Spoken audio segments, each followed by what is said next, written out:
राधे राधे भक्तों। हिंदू धर्म में मृत्यु को केवल सांसों के रुक जाने का नाम नहीं माना गया है। यहाँ मृत्यु को एक गहरी, रहस्यमयी और आध्यात्मिक प्रक्रिया समझा जाता है। जब कोई व्यक्ति इस संसार से विदा लेता है तो उसका शरीर केवल मिट्टी का ढांचा नहीं रह जाता, बल्कि वह एक पवित्र और संवेदनशील अवस्था में प्रवेश करता है। इसी कारण हिंदू धर्म में शव को कभी भी अकेला नहीं छोड़ा जाता। ये परंपरा केवल रीति रिवाज नहीं, बल्कि हजारों वर्षों से चली आ रही आध्यात्मिक समझ, शास्त्रीय ज्ञान और अनुभवों पर आधारित है। हिंदू दर्शन के अनुसार मनुष्य 3 तत्वों से बना होता है: शरीर, मन और आत्मा। मृत्यु के समय केवल शरीर निष्क्रिय होता है, आत्मा का अस्तित्व समाप्त नहीं होता।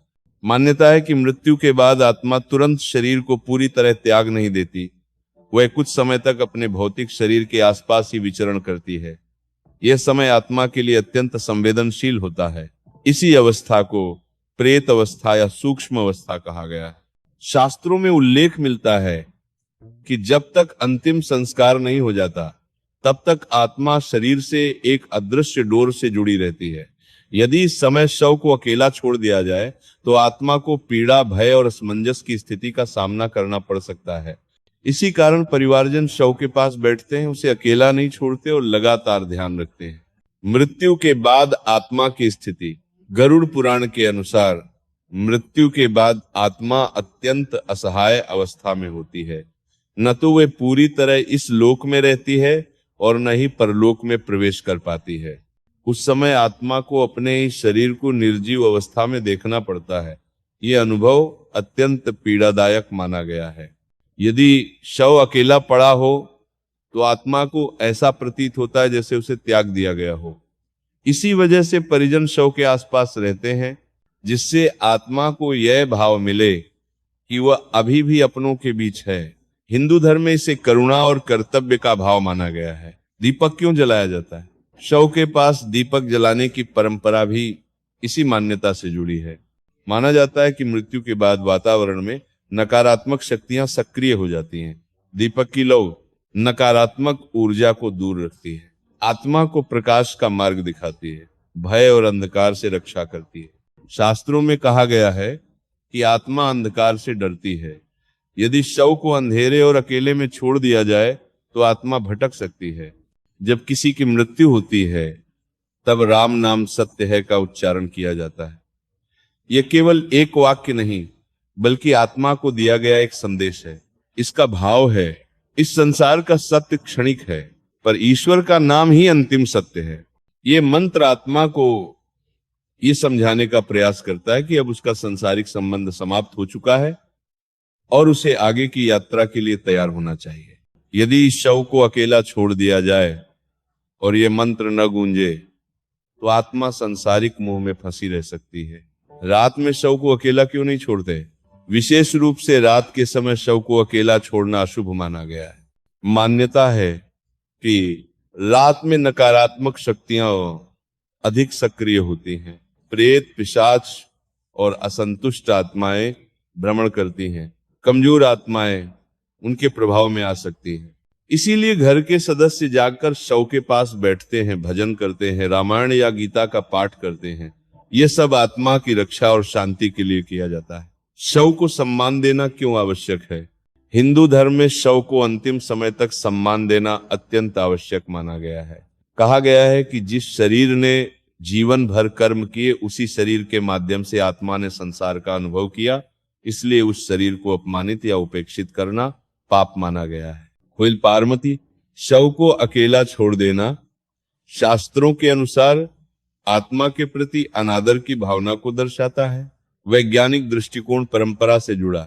भले ही ये परंपरा धार्मिक लगती हो, पर इसके पीछे सामाजिक और मानसिक कारण भी हैं। परिजनों का शव के पास रहना शोक को स्वीकारने में मदद करता है, भावनात्मक संतुलन बनाए रखता है, मृत व्यक्ति के प्रति अंतिम कर्तव्य का भाव देता है। इससे परिवार को मानसिक शांति मिलती है। हिंदू धर्म में शव को अकेला न छोड़ना कोई अंधविश्वास नहीं, बल्कि आत्मा की शांति, सुरक्षा और सम्मान से जुड़ी एक गहन मान्यता है। ये परंपरा हमें ये सिखाती है कि जीवन के अंतिम क्षणों में भी कोई अकेला नहीं होना चाहिए। हिंदू धर्म में मृत्यु के बाद आत्मा की यात्रा को अत्यंत व्यवस्थित और नियमबद्ध माना गया है। यह यात्रा केवल कर्मों पर आधारित नहीं होती, बल्कि अंतिम समय पर किए गए संस्कार, परिजनों का व्यवहार और वातावरण भी इसमें बड़ी भूमिका निभाते हैं। इसी कारण शव को अकेला छोड़ना अशुभ और अनुचित माना गया है। यमदूतों की भूमिका क्या है? गरुड़ पुराण के अनुसार मृत्यु के बाद आत्मा को यमलोक की ओर ले जाने का कार्य यमदूत करते हैं। यमदूत केवल दंड देने वाले नहीं होते, बल्कि वे आत्मा को उसके कर्मों के अनुसार मार्ग दिखाते हैं। मान्यता है कि आत्मा जब शरीर से अलग होती है तो वह भ्रमित रहती है। यमदूत आत्मा को मार्ग दिखाते हैं। आत्मा को भय से मुक्त करने के लिए उचित वातावरण आवश्यक होता है। यदि शव अकेला पड़ा हो, अंधकार हो और कोई मंत्रोच्चारण न हो तो आत्मा भयभीत हो सकती है। भय की अवस्था में आत्मा यमदूतों का विरोध कर सकती है, जिससे उसकी यात्रा कठिन हो जाती है। परिजनों की उपस्थिति क्यों आवश्यक है? परिजन जब शव के पास रहते हैं, आत्मा को भावनात्मक संबल मिलता है। उसे ये एहसास होता है कि उसका जीवन व्यर्थ नहीं गया। मोह धीरे धीरे शिथिल होता है। ये माना जाता है कि आत्मा अपने प्रियजनों की उपस्थिति में स्वयं को सुरक्षित महसूस करती है। इसीलिए अंतिम समय में परिवार का साथ अत्यंत महत्वपूर्ण माना गया है। अंतिम संस्कार का आध्यात्मिक महत्व। अंतिम संस्कार केवल शरीर को अग्नि देने की प्रक्रिया नहीं है, ये आत्मा को भौतिक बंधनों से मुक्त करने का एक पवित्र अनुष्ठान है। अग्नि को हिंदू धर्म में शुद्ध करने वाली शक्ति, देवताओं तक संदेश पहुंचाने वाला माध्यम, आत्मा को नया मार्ग देने वाला तत्व माना गया है। जब तक अग्नि संस्कार नहीं होता, तब तक आत्मा शरीर से पूरी तरह मुक्त नहीं होती। शमशान को रहस्यमय क्यों माना गया? शमशान को भयावह नहीं, बल्कि अत्यंत पवित्र स्थान माना गया है। ये वह स्थान है जहां आत्मा और शरीर का अंतिम संबंध टूटता है, सांसारिक मोह समाप्त होता है, सत्य का साक्षात्कार होता है। इसीलिए श्मशान में मौन, सम्मान और नियमों का पालन आवश्यक होता है। शव को श्मशान तक अकेला क्यों नहीं ले जाया जाता? हिंदू परंपरा में शव को कभी भी अकेले श्मशान नहीं ले जाया जाता। इसके पीछे मान्यता है कि आत्मा रास्ते में भी शरीर के साथ चलती है। परिजनों का साथ आत्मा को साहस देता है। मंत्रोच्चारण आत्मा को सही दिशा में ले जाता है। राम नाम सत्य है का उच्चारण इसी उद्देश्य से किया जाता है। तुलसी और गंगा जल का महत्व। मृत्यु के समय या बाद में गंगा जल और तुलसी का प्रयोग किया जाता है। तुलसी पवित्रता का प्रतीक, नकारात्मक ऊर्जा को दूर करने वाली, गंगा जल पापों का क्षय करने वाला, आत्मा को शांति देने वाला माना जाता है। ये दोनों तत्व आत्मा की यात्रा को सरल बनाते हैं। शव के पास मौन क्यों रखा जाता है? अधिक रोना, चिल्लाना या अशांत वातावरण बनाना अशुभ माना गया है। मान्यता है कि अत्यधिक विलाप आत्मा को संसारिक मोह में बांध सकता है। आत्मा परिजनों को दुखी देखकर आगे नहीं बढ़ पाती। इसीलिए शांति, संयम और भक्ति पर जोर दिया जाता है। रात में जागरण क्यों किया जाता है? कई स्थानों पर शव के पास रात भर जागरण किया जाता है। यह है आत्मा की रक्षा के पार्ट। एक और पार्ट 2 से जुड़ा हुआ है। नकारात्मक शक्तियों से सुरक्षा घर के वातावरण को पवित्र बनाए रखने के लिए किया जाता है। लोक अनुभव और आध्यात्मिक कथाएं। कई संतों और साधकों ने बताया है कि मृत्यु के बाद आत्मा अपने अंतिम संस्कार को देखती है। यदि वह संतुष्ट होती है तो वह शांति पूर्वक आगे बढ़ जाती है।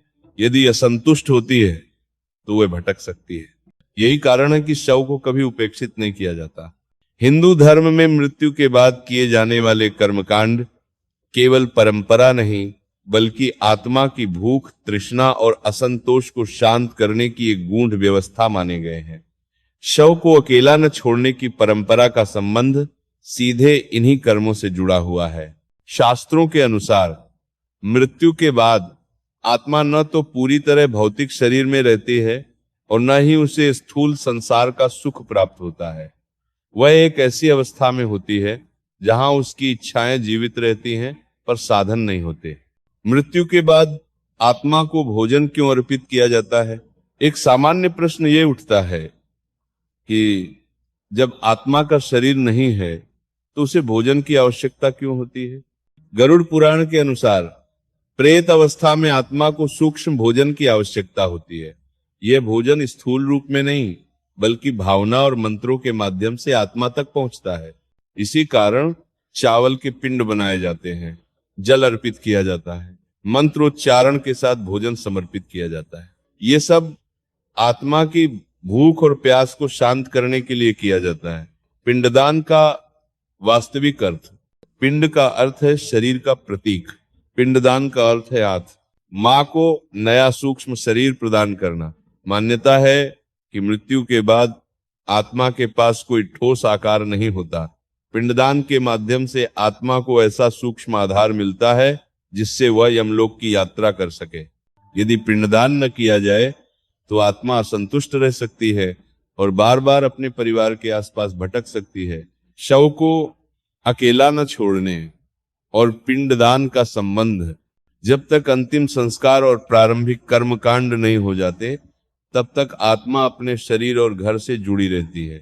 यदि शव को अकेला छोड़ दिया जाए, आत्मा को त्याग का अनुभव हो सकता है, उसका मोह और असंतोष बढ़ सकता है। इसीलिए प्रारंभिक समय में विशेष सावधानी रखी जाती है। कोए को भोजन क्यों दिया जाता है? हिंदू धर्म में कोए को पितरों का दूत माना गया है। मान्यता है कि कोआ पितृलोक और पृथ्वीलोक के बीच संदेशवाहक है। कोए द्वारा भोजन स्वीकार करना यह संकेत देता है कि पितर तृप्त हैं। यदि कोआ भोजन स्वीकार न करे तो इसे पितरों की असंतुष्टि का संकेत माना जाता है। यह मान्यता आत्मा की तृप्ति से जुड़ी हुई है। गाय का महत्व, गाय को हिंदू धर्म में माता का स्थान दिया गया है। मृत्यु के बाद गाय को भोजन कराया जाता है। गाय के माध्यम से पुण्य अर्जित किया जाता है। मान्यता है कि गाय आत्मा को वैतरणी नदी पार कराने में सहायता करती है। जल अर्पण तर्पण का रहस्य, तर्पण का अर्थ है तृप्त करना। मृत आत्मा को जल अर्पित करना उसकी प्यास को शांत करता है, सूक्ष्म शरीर को ऊर्जा प्रदान करता है। गरुड़ पुराण में उल्लेख है कि बिना तर्पण के आत्मा अत्यंत पीड़ित होती है। यदि ये कर्मकांड न किए जाए तो क्या माना जाता है? शास्त्रीय मान्यताओं के अनुसार आत्मा असंतुष्ट रह सकती है, वह प्रेत योनि में फंस सकती है, परिवार पर पितृदोष का प्रभाव पड़ सकता है।